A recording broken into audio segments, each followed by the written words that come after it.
Bonjour à toutes et à tous, bienvenue dans cette nouvelle vidéo. On est très heureux, moi et ma chère sœur Anne, d'être ici avec vous pour une vidéo très particulière. Anne, je te laisse te présenter premièrement. Alors, moi c'est Anne, j'ai 33 ans.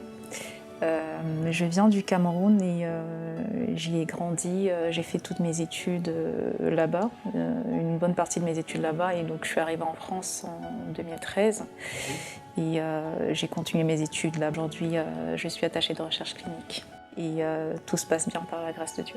Amen, amen. Et c'est vrai que c'est aussi le but de cette vidéo. Tu as vraiment un témoignage très particulier, beaucoup de choses à nous raconter, notamment pour édifier, pour équiper, et aussi pour faire connaître Jésus aussi. Oui. Est-ce que du coup tu pourrais nous raconter un petit peu certaines parties de ta vie, c'est un témoignage qui peut être intéressant et nous encourager? D'accord, ok. Donc je vais commencer par mon enfance.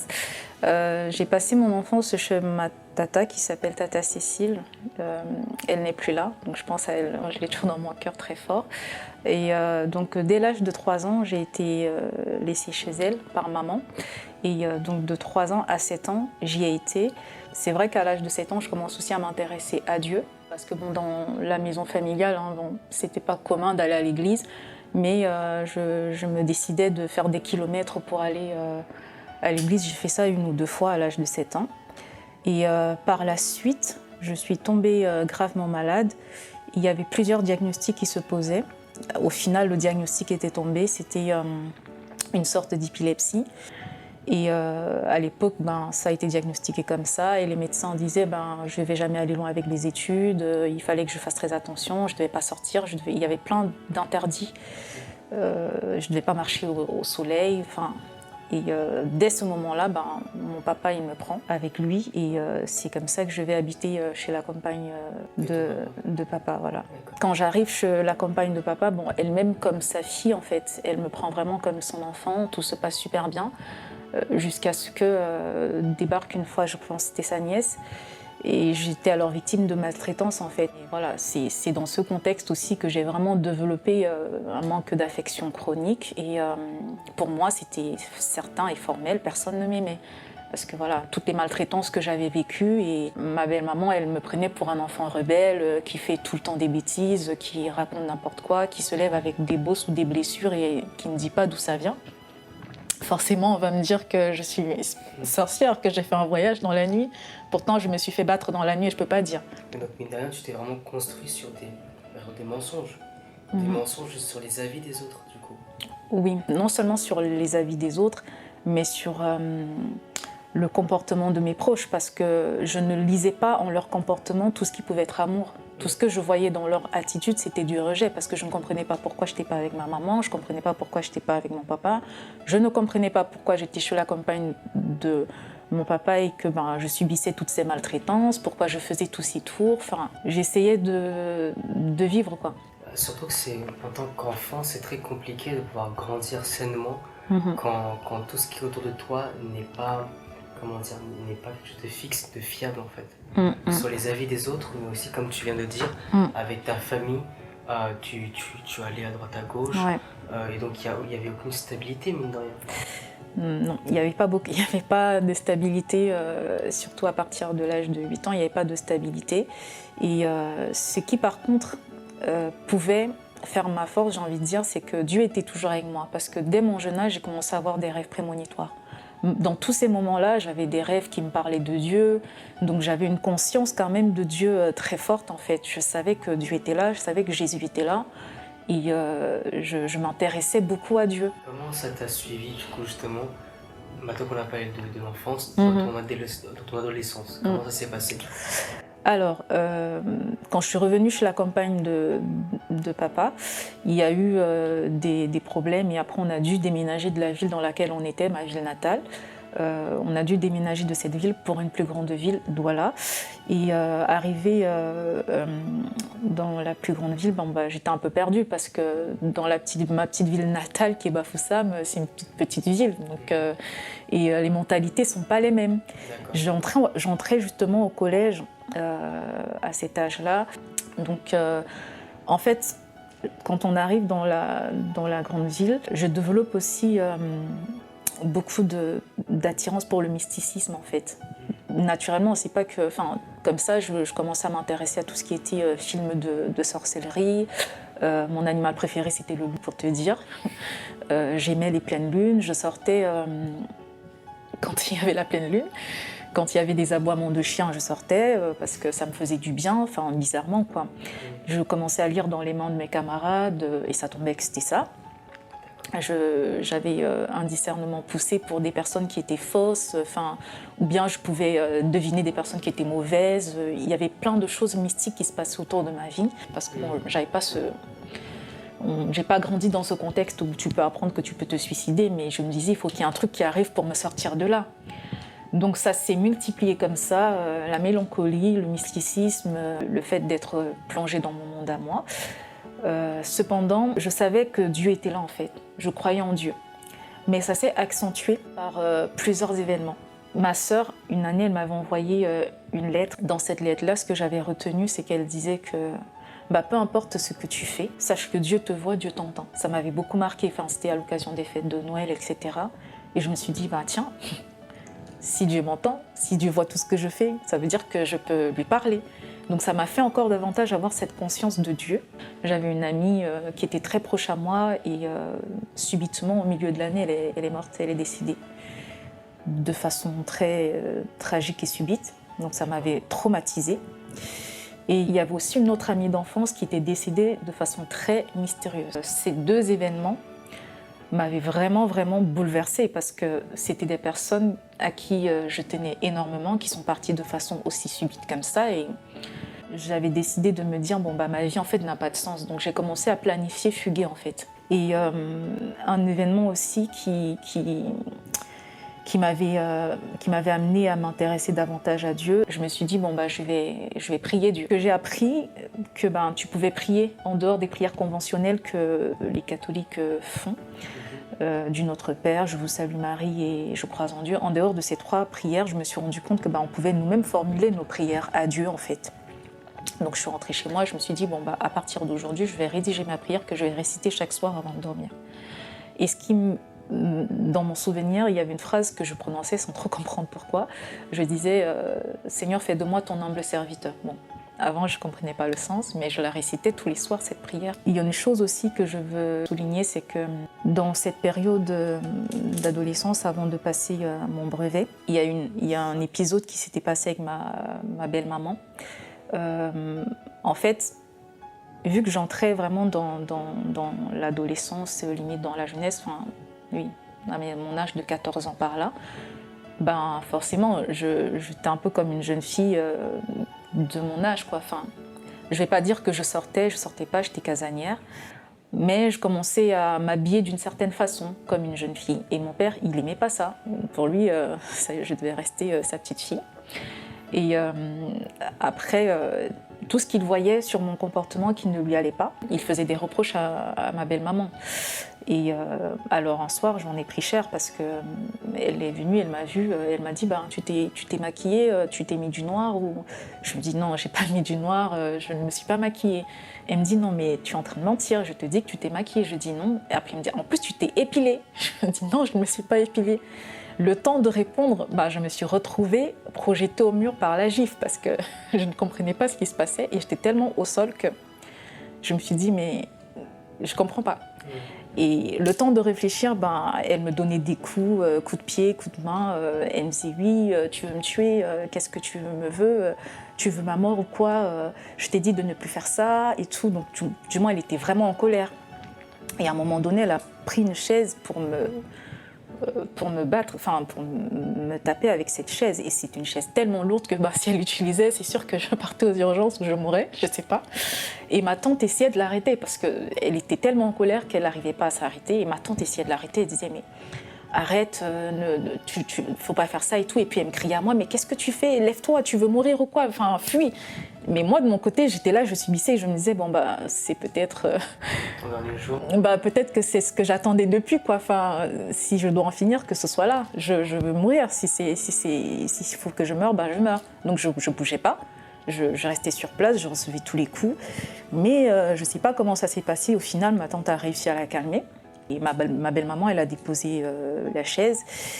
Et ce jour-là, je me suis dit, mais c'est sûr que je dois partir parce que là, c'est plus possible que je reste là. Donc j'avais vraiment résolu dans mon cœur de fuguer.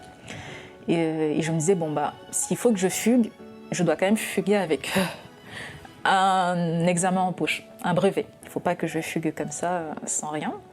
Et je commençais justement à développer mon plan, à me dire, bon, après mon examen, je vais attendre tel temps et je vais partir. Et je commençais même à préparer des chants.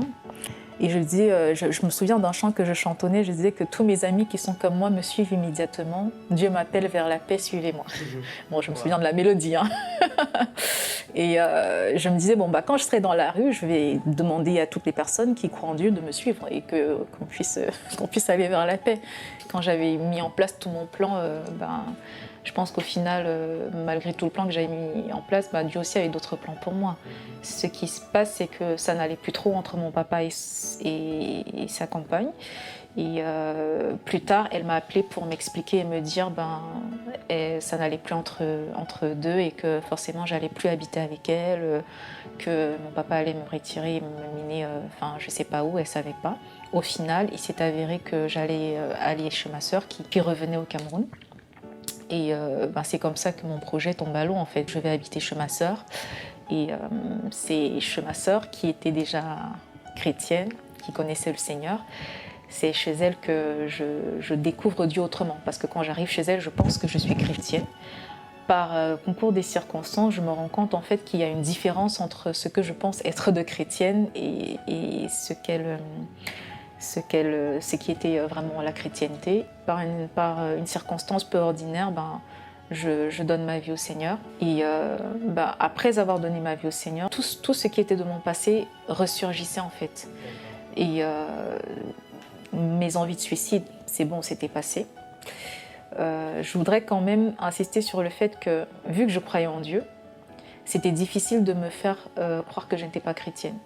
Mais on m'avait expliqué que si je donnais ma vie au Seigneur, ma vie allait changer. Le Seigneur m'a parlé, j'ai compris en fait que je ne pouvais pas vivre sans Dieu en fait. Je ne pouvais pas vivre sans Dieu et que même si je vivais sans Dieu, j'allais le rencontrer plus tard comme mon juge et je ne voulais pas. Donc j'ai été prête à tout abandonner pour le servir en fait. Et le Seigneur est vraiment venu habiter en moi parce que c'était un changement tellement radical que moi qui manquais d'amour, qui manquait d'affection dès mon bas âge, qui était tout le temps en train de me plaindre du fait que personne ne m'aime, moi je voulais en donner de l'amour, je voulais donner aux gens. Je voulais donner de l'amour aux autres, je voulais prendre soin des autres. C'était l'inverse en fait.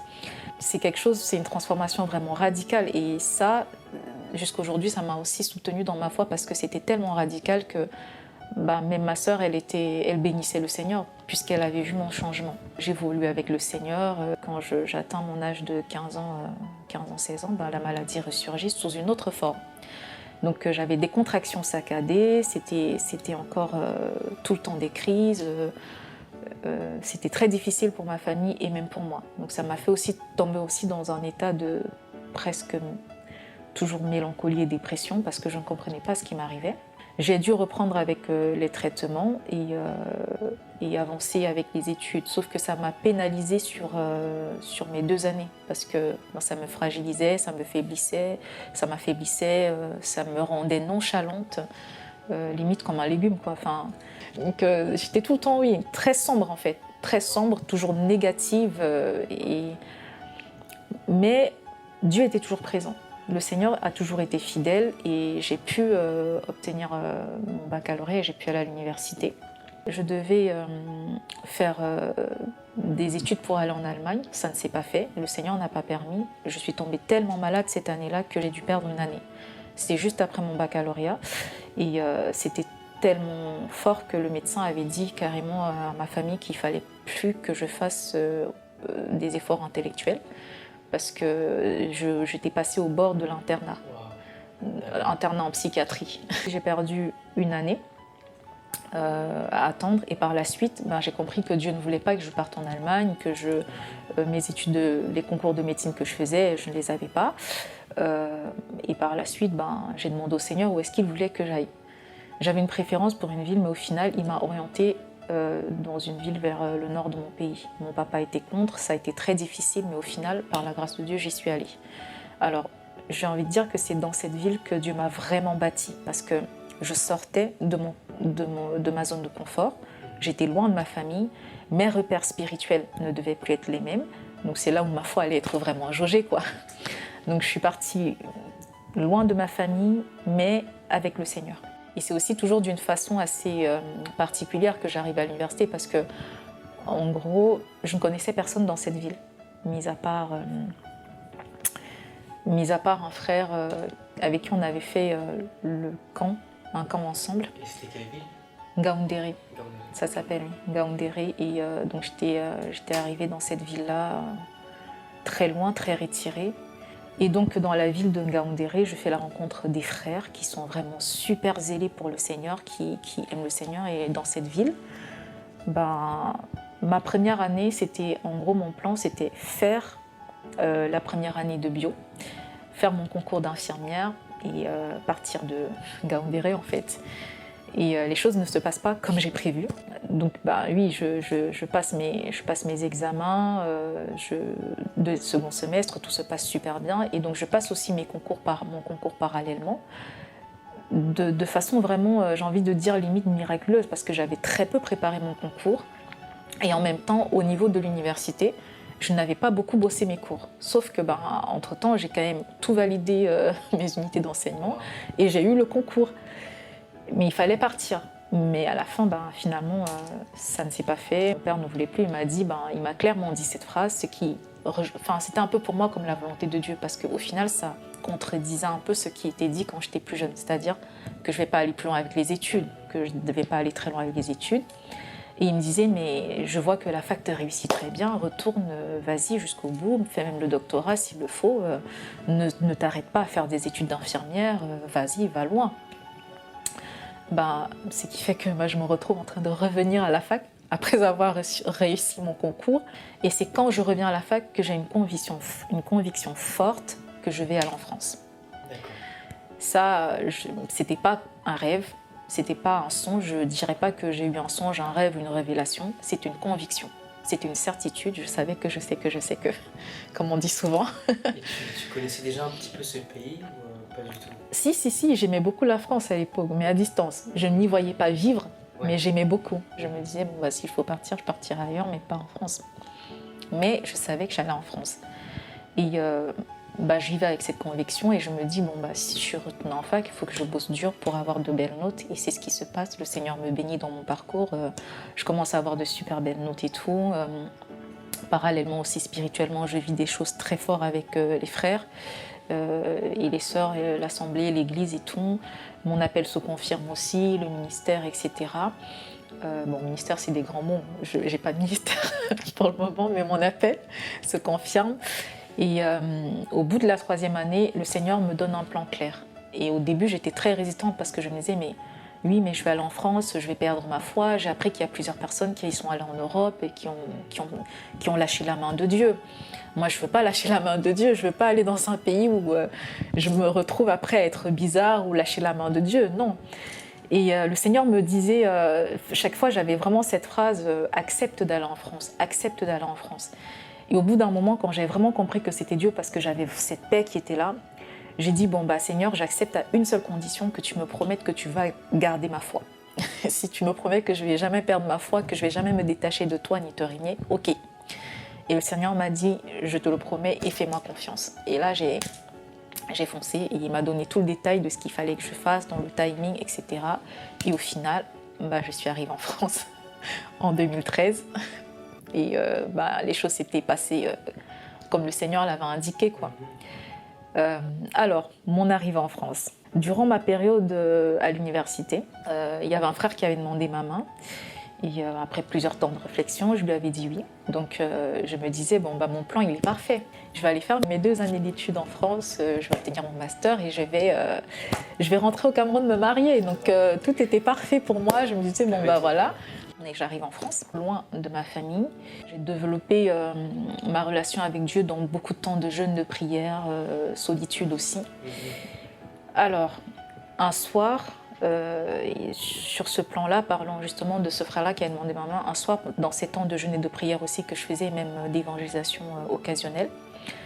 Je coupe le téléphone, je viens discuter avec lui et par la suite je lui envoie un long message pour lui dire bon bah écoute, avant quand tu m'avais demandé ma main, je t'avais dit oui parce que je voulais obéir au Seigneur, mais sache que maintenant voilà je te dis oui de tout mon cœur. C'était limite comme une déclaration le jour du mariage quoi. Je lui dis voilà, c'est un oui formel qui vient de moi, je veux t'épouser quoi, limite vraiment.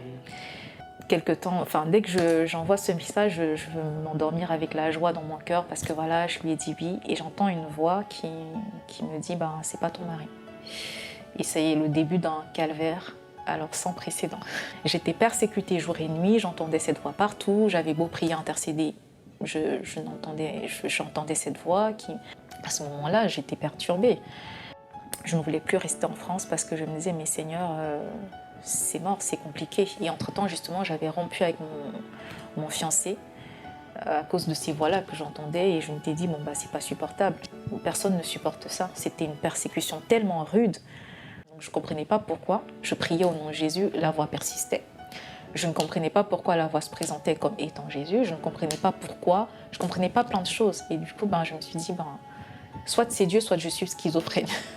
Et j'ai dû arrêter la relation parce que je n'en pouvais plus. Et quand j'ai arrêté la relation, j'ai vécu 2 années de calvaire, vraiment, où je n'entendais vraiment plus la voix de Dieu pour moi. J'entendais la voix de Dieu pour les autres. Et c'est 2 ans plus tard que je réentends la voix de Dieu, après plusieurs situations où le Seigneur me montre que ça ne va pas, que je suis tombée dans une sorte d'idolâtrie, dans une sorte de mysticisme. Voilà, quoi. Enfin, c'est vraiment 2 ans plus tard que Dieu me révèle ça. Ce qui fait en sorte que je me rends compte que Dieu n'est plus vraiment avec moi. Je venais à peine de me réconcilier psychologiquement avec ma maman. C'est-à-dire, dans mon être d'enfant, je me disais « Ah, ma maman et tout, il faut que je prenne soin d'elle. Il faut que... C'est ma maman, quoi. » Je me rendais compte que c'était ma maman. Bon, j'approchais la trentaine, il faut le dire, toutes ces années. Mais Dieu avait fait son travail. Dieu avait fait son travail. Il m'avait permis de totalement pardonner à mes parents et de les considérer vraiment comme tels. Et à ce moment-là, je commençais à me soucier de ma maman. Sauf qu'une semaine plus tard, elle part. Et c'était comme si je retrouvais ma maman pour la reperdre. Alors là, j'en ai voulu à Dieu. C'était très difficile, c'était dur. Et je m'étais résolue à prier pour qu'elle revienne à la vie. Parce que je me disais, non, c'est pas possible. Dieu ne peut pas me rendre ma mère pour que je la perde à nouveau. Je me dis, mais au final, ça fait 4 ans que j'entends une voix, je ne sais pas qui c'est exactement.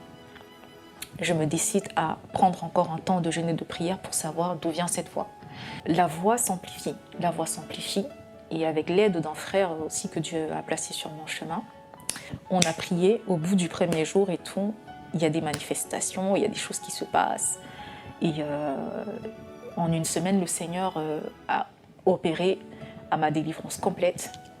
Je ne veux pas créer d'ambiguïté parce que certains vont se dire mais elle était chrétienne, comment elle était possédée et tout. Je ne parle pas de possession. J'étais vraiment persécutée sur le plan spirituel par des esprits qui minaient ma vie. Donc là, je ne parle pas de possession. Et donc, au bout de ce temps de prière, le Seigneur me délivre complètement de ces esprits qui influençaient ma vie, en fait. Et je me rends compte de plusieurs choses qui étaient anormales dans ma vie et qui, au final, étaient exposées à la lumière. Et progressivement, les choses se passent bien. Et ça, c'est quand je reviens du deuil de maman. Et quand je me rends compte que, en fait, tout ça, c'était vraiment de la persécution et que je suis délivrée. Mes sentiments qui étaient phagocytés, que j'avais pour mon fiancé, reviennent. D'accord. Tout d'un coup, je me dis, mais c'était passé où avant ?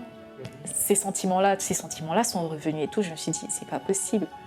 S'il y a un truc bizarre. En juin 2016, je réentends la voix de Dieu. C'était tellement beau que j'ai fondu en larmes.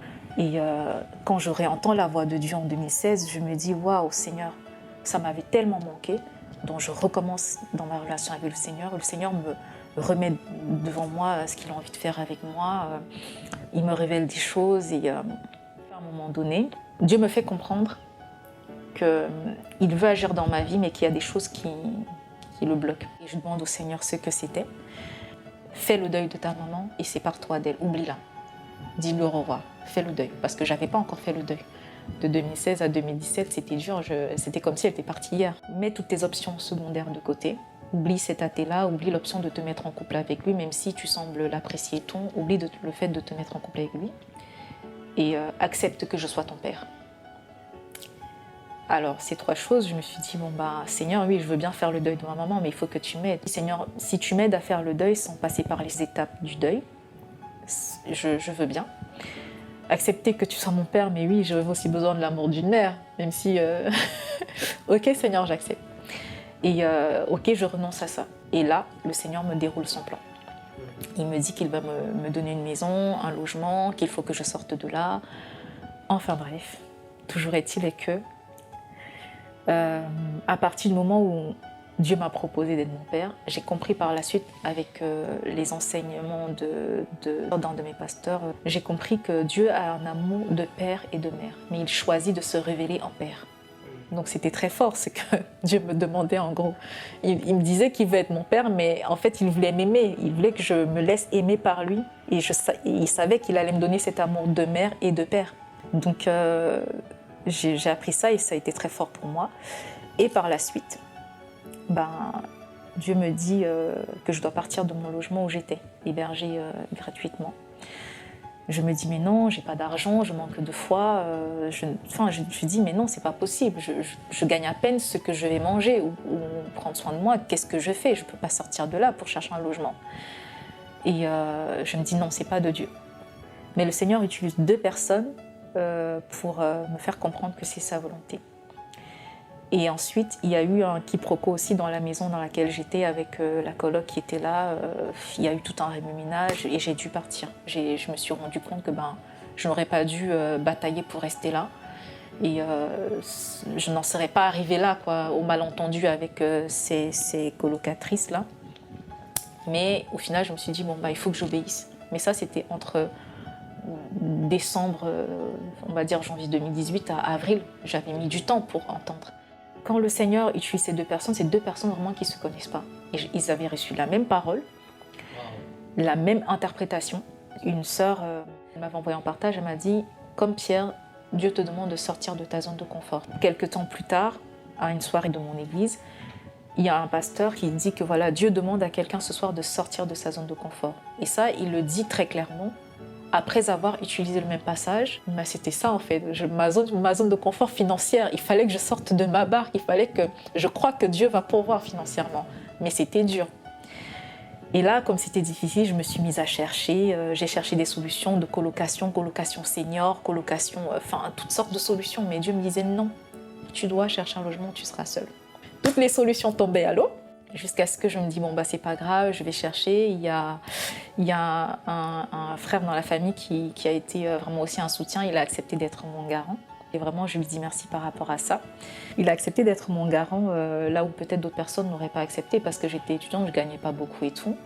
Et j'ai trouvé un logement en plein milieu de mai. Dès que j'ai trouvé ce logement-là, j'ai été convoquée vers fin mai pour signer un contrat qui commençait le 1er juin, tout comme mon loyer. En fait, toutes les portes financières, toutes les portes de travail se sont ouvertes au moment où j'ai décidé vraiment d'obéir au Seigneur. J'ai pu, après ça, avoir des situations financières assez stables, j'avais des jobs, et après un job, j'ai trouvé une formation qui m'a permis de faire mon métier d'aujourd'hui. J'étais vraiment au fond du trou. En 2016-2017, je n'avais vraiment pas de visibilité sur mon avenir. Mais aujourd'hui, je veux dire, je suis sans mots. Comment Dieu a fait les choses dans ma vie, que ce soit sur le plan spirituel, que ce soit sur le plan relationnel ou même sur le plan économique, mais il a vraiment été mon berger. Et il s'est rassuré que je ne perde pas ma foi, parce qu'il y a tellement de choses qui auraient pu me faire me dire j'abandonne Dieu, Seigneur, je capitule. Il y a même des moments où je me disais je vais prendre un sac à dos, je vais partir, et là où la mort va me trouver, tellement je n'avais plus d'espoir. Mais les choses se sont faites tellement en peu de temps, en moins d'un an. Dieu a tellement rétabli ma situation qu'aujourd'hui, quand je regarde en arrière ou quand je regarde d'où je viens, que ce soit par rapport à mon enfance, mon adolescence, ou même ma vie en France, en fait, je me dis, il y a un Dieu.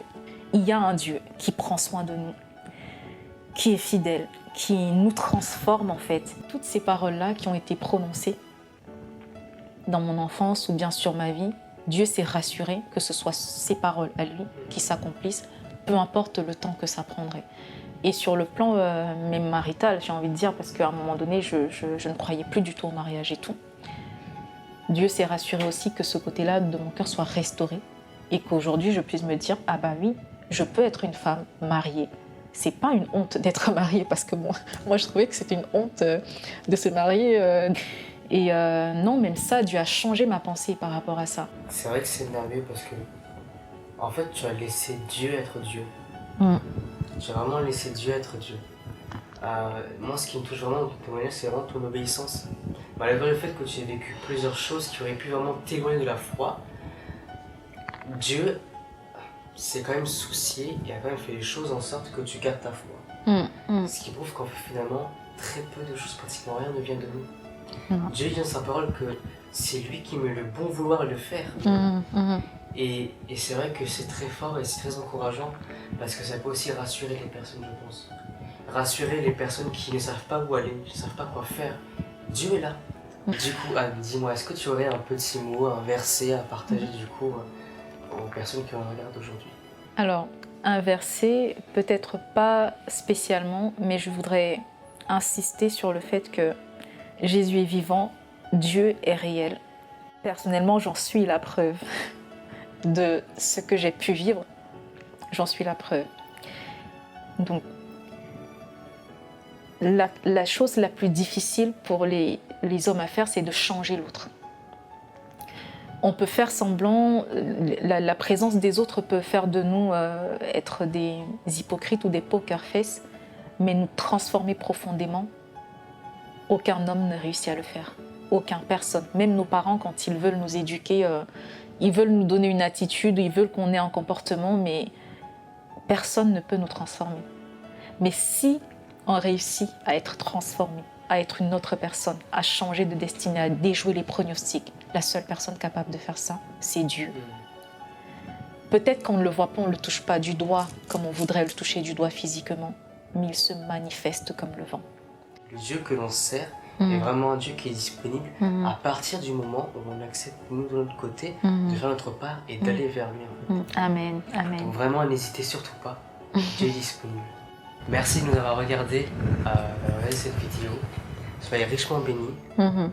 N'hésitez pas à partager, à liker et puis à parler autour de vous. Et surtout, n'oubliez pas, Dieu est vraiment présent. Présent pour vous, plus que jamais.